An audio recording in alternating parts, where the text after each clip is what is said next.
Okay.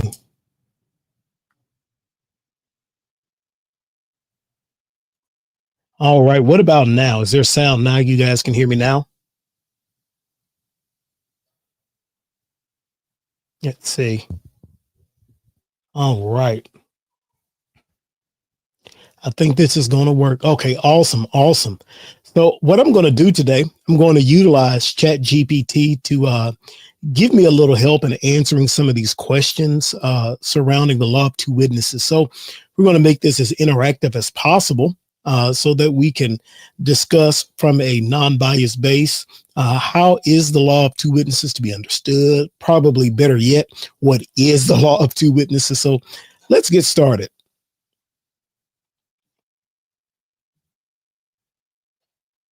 Chat GPT, can you hear me? Yes, I'm here. Awesome. I want to ask you about the law of two witnesses. What do you know? What's up? Related to the law of two witnesses, what is the law of two witnesses?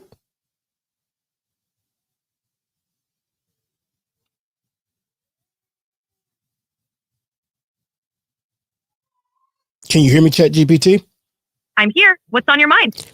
Explain to me what the law of two witnesses is. No problem. Whenever you're ready, let's dive in. Explain to me the law of two witnesses.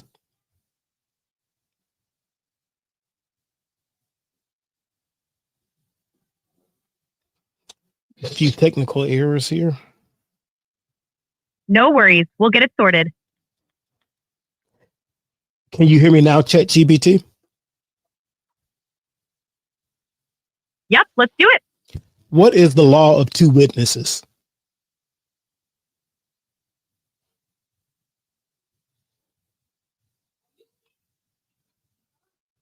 What is the law of two witnesses?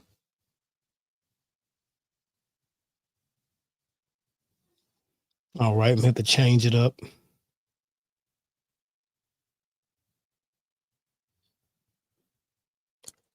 Can you hear me now, Chat GPT? Loud and clear. What's next? Explain to me what the law of two witnesses is. The law of two witnesses is a biblical principle from Deuteronomy. It states that no one should be convicted of a crime based on the testimony of a single witness. Instead, at least 2 or 3 witnesses are required to establish a matter. This rule emphasizes fairness and the need for corroborating evidence. Could it be said that the word witness in the law of two witnesses is better understood as evidence? In a sense, yes. The term witness in the law of two witnesses can be understood as referring to evidence. It emphasizes the need for multiple sources of testimony or proof to establish the truth of a matter, ensuring a fair and just process. Awesome. As it relates to the law of two witnesses, does the witness always have to be a second or distinct person? Not necessarily. While the law of two witnesses traditionally requires multiple people, some interpretations allow for different forms of evidence, like written records or other types of corroboration. The main idea is to avoid relying on a single source, ensuring fairness and reliability. So the law of two witnesses are more guidelines around evidence. Right. It's all about ensuring there's solid, corroborated evidence to support a claim, not just one person's word. Awesome. Awesome. What are the biblical examples in the New Testament of the law of two witnesses? Sure. One example is in Matthew 18:16, where Jesus advises that if a person won't listen to you, take 1 or 2 others along so that every matter may be established by the testimony of 2 or 3 witnesses. Another is in 2 Corinthians 13:1, where Paul says, every matter must be established by the testimony of 2 or 3 witnesses. In the instance of 2 Corinthians, would Paul be the witness in both of those instances? Yes. In 2 Corinthians 13:1, Paul refers to himself as the witness for both instances. He means that his previous visit and his current one serve as two testimonies, reinforcing his point. So, he's using the principle to underscore his authority and the seriousness of his message. Oh, wow. Now, in the Gospels, we have the witness that Jesus talks about related to himself. What are the witnesses that the Lord gives? In the Gospels, Jesus mentions several witnesses to support his identity. In John 5, he points to John the Baptist, his own works, God the Father, and the scriptures as witnesses. He emphasizes that these testify about who he is, fulfilling the requirement for multiple witnesses. Copy. As it relates to the instance of him saying the Father's witness is a witness that testifies, in that context, where is the Father's witness? In John 5, Jesus says the Father's witness comes through the works he does. The miracles and deeds Jesus performs testify that the Father has sent him. Additionally, the Father's voice at Jesus' baptism and the witness of Scripture also affirm Jesus' identity. Wow. The works that Jesus did the Father do the works in Jesus? That's the idea. In John 14:10, Jesus says, "It is the Father living in me who is doing his work." This shows that the miracles and teachings of Jesus were the Father's work being manifested through him. Awesome. Wow. Now, where is the witness of Scripture related to the law of two witnesses where the Father testifies of Jesus? The witness of Scripture is seen in how the Old Testament prophecies point to Jesus. For instance, Moses wrote about a prophet like himself, which Christians interpret as referring to Jesus. In John 5:39, Jesus says, "The Scriptures testify about me."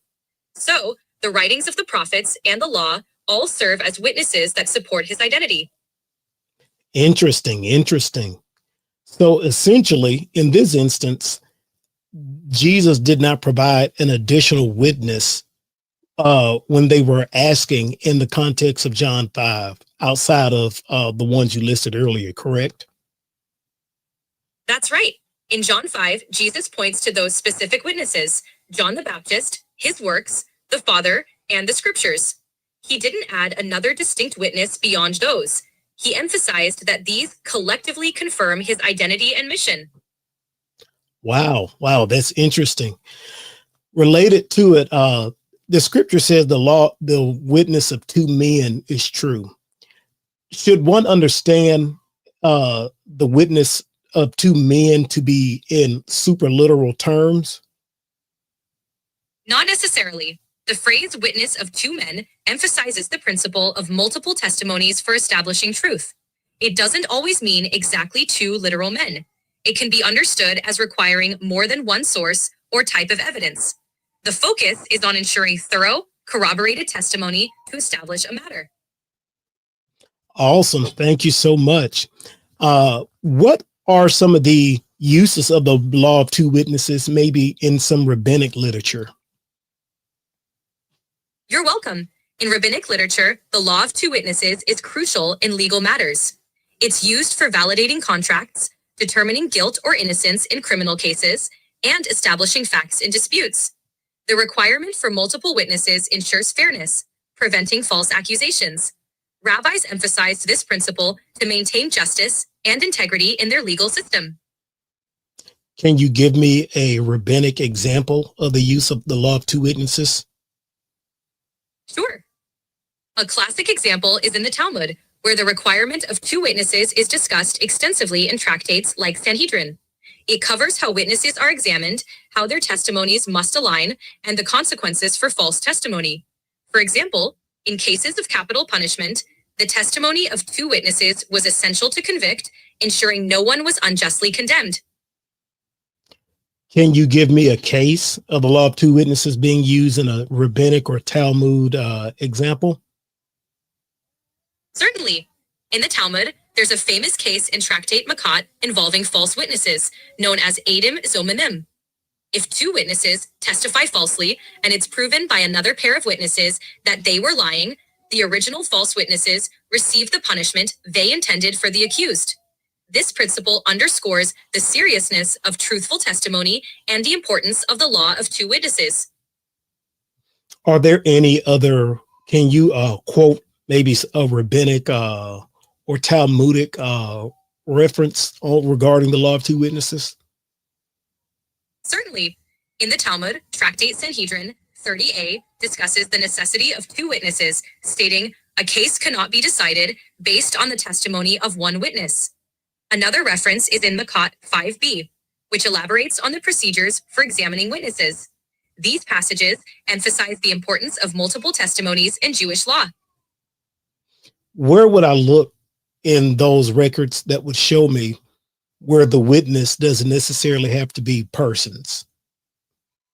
For instances where witnesses are strictly people, you'd look into discussions on evidence.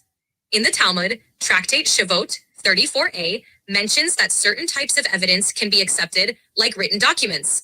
Additionally, Maimonides' Mishnah Torah, in the section Laws of Evidence, discusses scenarios where indirect evidence may be used. These sources help explain when and how non-personal evidence might be considered. Wow. Wow. So is there a lot of research related to non-personal evidence in the Talmud? There isn't an extensive amount, but the Talmud does touch on non-personal evidence in specific contexts. For example, written documents, circumstantial evidence, and certain types of physical proof are discussed. These discussions can be found scattered throughout various tractates, particularly in legal sections like Sanhedrin or Shavuot. For deeper exploration, commentaries by later rabbis and scholars can provide further insights. Can you quote one of those rabbis' commentaries on the law of two witnesses? Sure. Maimonides, in his Mishnah Torah, Hilkot Edut, Laws of Testimony, states, "The testimony of two witnesses is the basis for establishing truth in legal matters." He emphasizes that while two witnesses are generally required, there are cases where strong circumstantial evidence can be considered. This reflects the balance between strict adherence to the law and practical considerations in Jewish legal tradition. And this would give us the flexibility to understand, for example, if we tried to make the law of two witnesses be two men every time, would that exclude God the Father, seeing that he is a spirit? Exactly. Insisting on a strictly literal interpretation of two men would limit the principle's application.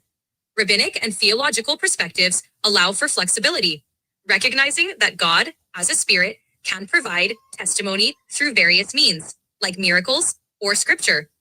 This broader understanding ensures the principle's relevance in both human and divine contexts. Wow, that is amazing. So when the Apostle Paul quotes that in 2 Corinthians, the 13th chapter, would he be making a type of judgment like some of the rabbis of his time period would be making? Yes, in 2 Corinthians chapter 13, Paul's reference to the principle is similar to how rabbis of his time would invoke it. He's using it to emphasize the credibility and seriousness of his message, aligning with Jewish legal traditions. By doing so, he's reinforcing the importance of multiple testimonies and the legitimacy of his position, similar to rabbinic reasoning. Wow, wow, wow. So does the Apostle Paul have a record of using rabbinic reasoning in the New Testament? Yes, Paul frequently uses rabbinic reasoning in his writings. He was trained as a Pharisee, so his epistles often reflect that background. For example, in Galatians, he uses allegory, a common rabbinic method to interpret the story of Hagar and Sarah. He also frequently cites scripture, employs legal arguments, and uses midrashic techniques to make his points. All hallmarks of rabbinic reasoning. Wow, that is amazing. That is amazing. Wow. So when we look at the law of two witnesses, what are some other ways that it has been referred to outside of just the law of two witnesses? The concept is sometimes referred to as the principle of corroboration or the requirement for multiple testimonies.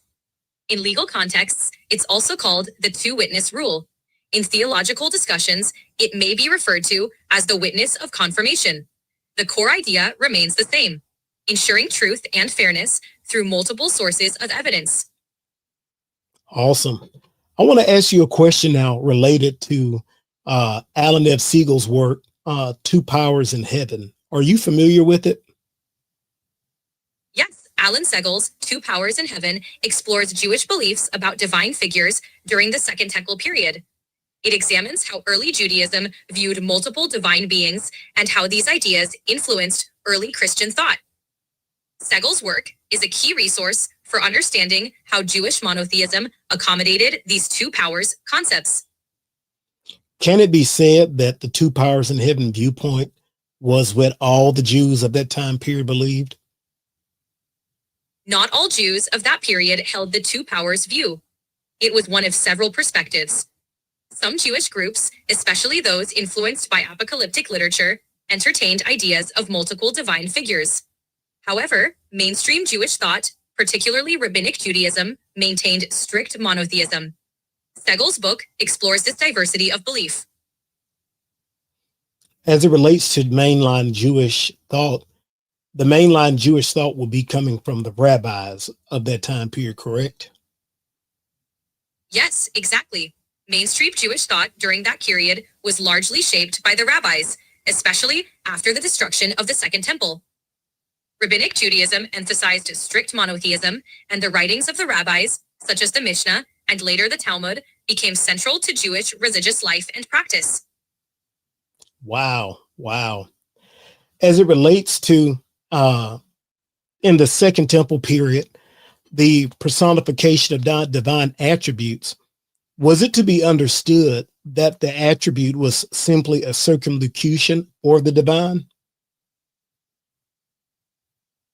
During the Second Temple period, personification of divine attributes like wisdom, chokmah, or the word, memra, could be seen as both a way to speak about God's actions and as a conceptual bridge between God's transcendence and immanence. Some viewed these attributes as distinct manifestations of God's power, while others saw them as ways to express divine activity without compromising monotheism. Wow. Would it be considered that the majority of Jews believed them to be distinct persons? Not necessarily. While some Jewish groups entertained the idea of distinct heavenly figures, the majority likely saw these personifications as symbolic or metaphorical, not separate persons. Rabbinic Judaism, in particular, upheld a strict monotheism. These attributes were more often seen as ways to describe God's actions and qualities, not as independent beings. Awesome. One other series of questions.